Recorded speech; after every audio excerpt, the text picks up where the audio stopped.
சத்துருவானவன் உங்களை நெருக்கிக் கொண்டிருக்கிறானா? உங்களை பலவீனப்படுத்தி கொண்டிருக்கிறானா? என்னுடைய பலவீனத்தில் எப்பொழுது ஒரு விடுதலை கிடைக்கும்?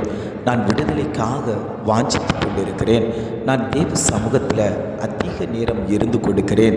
வேதம் வாசிக்கிறேன், ஜெபிக்கிறேன், ஆராதனைகளுக்கு கலந்து கொள்ளுகிறேன். ஆனாலும் என்னுடைய சரீரத்தில் எந்த ஒரு மாற்றமும் இல்லையே. என்னையே சத்துருவானவன் பின்தொடர்ந்து கொண்டு என்னையே பலவீனப்படுத்தி கொண்டிருக்கிறான் என்று நினைத்து கொண்டிருக்கிறீர்களாம்.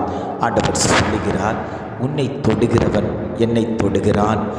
ஆவியானவர் இன்றைக்கு ஒவ்வொரு குடும்பங்களையும் பார்த்து அவர் வாக்கு கொடுத்து கொண்டிருக்கிறார். வேதம் இவ்வாறாக சொல்லுகிறது, உங்களை தொடுகிறவன் அவருடைய கண்மணியை தொடுகிறான்.